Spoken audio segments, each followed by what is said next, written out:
Spencer, if you measure your wealth by a stock index, that's your guy. But if it comes from a paycheck, you are his sacrifice. Canadians trusted the Prime Minister to fight for their jobs and to fight for their paychecks. And months after he vowed to get a deal, there still is none. There's 86,000 less Canadians working. He doubled the deficit at home, $54 billion of investment that fled south with the promise to make it $1 trillion. In what world is a $1 trillion gift to Donald Trump considered a win? Yeah. Mr. Speaker, businesses from all over the world are choosing Canada. That is why, once again, we are ranked as one of the best countries in the G20 for doing business. We are deepening our partnerships in Europe, in the Indo-Pacific, and in Africa to create opportunities here at home. And that's why we've just signed a historic deal with Indonesia to create jobs, to diversify supply chains. Mr. Speaker, these are more than just agreements. They are the resilience of Canada's economic future, Mr. Speaker. We will build Canada strong. WTF. Here, here. Gang, what's up? Aaron here, Canadian Looney. Like, David Cochrane is so hard to tolerate, but so are many of the corrupt ministers in Carney's cabinet of conspiracy. The conspiracy is to destroy Canadian culture, but David Cochrane here is gonna work with Anita Anand. I haven't seen this video yet. I'm kind of, in a weird way, looking forward to watching it with you, because this liberal propaganda, that's what they're gonna sell. David Cochrane with Anita Anand is gonna be disgusting. Let's take a look. Hey, that's something everyone can enjoy. Punishing tariffs from Canada's closest ally are driving the Carney government to look for relief from some former adversaries. Foreign Affairs Minister Anita Anand visited both China and India last week in efforts to mend rocky relationships and work towards stronger trade ties. Foreign Affairs Minister Anita Anand joins me now. Minister, good to see you again. Thank you for your time. Good to see you, David. I know there's a new foreign policy under Prime Minister Carney than under the previous Prime Minister, and more focused on the real politics, the need to have a relationship with the two largest countries on earth. But there is some concern that big diplomatic issues are getting kind of pushed aside with that. I mean, what do you respond to people worried about just the nature of China and the relationship with India as well? Well, if I could just address the first part of your question about our foreign policy. It's pragmatic, it's intentional, and it is based on ensuring that our diplomatic efforts abroad serve the domestic population here in our country. And so when we think about India and China and other relationships, we have to remember that it is necessary to raise issues of concern to the Canadian population. At the same time, we need to be pragmatic about our economic needs. Right. The relationships are complex. They shouldn't be grouped together. But make no mistake, we will not leave Canadian interests, such as public safety, such as foreign interference, unaddressed. We will make sure we have a process and a path to address those issues. At the same time, we will ensure that we are servicing the interests of the Canadian population writ large, especially in this time of economic stress. Well, look, obviously we're not very different countries, very different issues, but let's start with China. One of the live pressing issues right now, obviously the tariffs on canola, the tariffs on seafood, a retaliation to the EV tariffs that Canada brought in to have alignment with the United States. Was there any progress made in your conversations in China on resolving these particular issues? So let's be clear that our trade with China at a bilateral basis is about $118 billion. They're our second largest trading partner.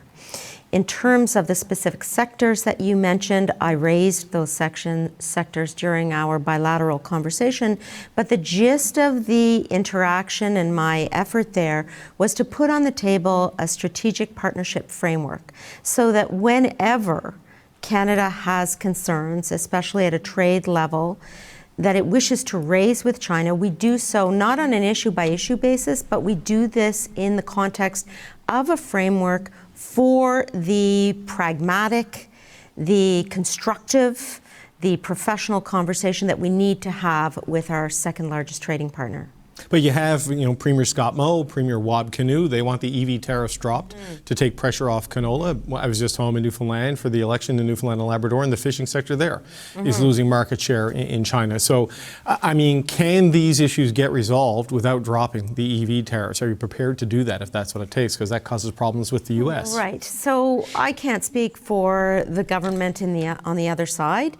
I can speak for our government in terms of our foreign policy. We are advocating for the removal of sectoral tariffs across the board. But what we need to do when there is a country that is raising these issues of an economic nature that affect these sectors, we need to have that strategic dialogue. And the partnership that we will continue to work on is one where these issues can be raised across the board. In fact, let's look at some of the other issues. There are economic issues as well as global governance and climate change issues that we want to work on from a multilateral perspective. There are also issues relating to crime, cyber scams, etc. Also a concern that we raised in the meeting for us to work on together. And then people-to-people ties, ensuring there's greater air traffic flow, making sure that visa processing is constructive and working. So again, we need a framework for the conversation with China. The strategic partnership that we agreed to is going to provide that framework and essentially a roadmap forward. But aren't we as a country just kind of stuck between the strategic interests of the two great powers? China and the United States, so much of the trade disruption that's happening is them trying to counter each other, a non-market economy against the biggest economy on earth. And, getting alignment with Trump on EVs has put canola and seafood under some serious pressure here. Well, let's be clear. The two-way trade between China and Canada is at about $118 billion. That's two-way trade. In other words, we have goods that China needs, just as the opposite may be true. There is going to be recalibration in the relationship now, and the framework that I put on the table during my meeting with my counterpart, Minister Wang Yi, is the first step towards ensuring that we're not dealing with the relationship on an issue-by-issue basis. We have a productive, recalibrated, intentional relationship with a very formidable economic partner in the Indo-Pacific. So the Prime Minister is expected to meet with President Xi later this month, I believe, if I got my dates correct. I mean, should we expect development on the trade dispute, on this strategic framework that you've talked about? Should we expect something concrete coming out of that when the two leaders get together? Well, can I just emphasize that the strategic partnership that we both agreed to is concrete. The meeting, understanding the processes, but in terms of changes on these issues that we've been talking about. The prospective meeting between the leaders is one that is still being discussed between their respective offices. And I will say that much of the work that my counterpart and I were doing was laying the foundation for the broader relationship, not only a potential meeting between the leaders, but we want to make progress. I want to make progress. And the way you do that, when you need to diversify supply chains, when you need to grow your economy, when you need to offer alternatives from an economic perspective, is to have the conversation like I had and put on the table for agreement the strategic partnership, which we both walked away from, ensuring that we'll work together. Again, I invited him here for a conversation to follow up, and we are working out the next steps. Okay, just to switch to India if I can, because Canada and India have normalized relations after some difficult times. I wonder if you got any assurances on the transnational repression issue, because I know we talked a lot about the murder of Hardeep Singh Nijjar and former Prime Minister Trudeau saying there was credible allegations linking agents of the government of India to that. But it seems to persist, right? We've heard from a Sikh activist, Inderjit Singh Gosal, who said that in August and September, he was warned by the RCMP that he could be killed within the next number of weeks, and urged him to essentially move into a new identity and move into witness protection. So it doesn't seem to have stopped. So, I mean, what do you say to the concerns that normalizing with India, I understand the economic imperative and the size of that economy and the people-to-people ties, but this continues to happen here in Canada. There is no place at all for a violation of the Canadian Criminal Code, threats to public safety, undermining the rule of law in the country that we know and love called Canada. So at every stage, I have raised the concerns that we have as a government and the Canadian population relating to public safety.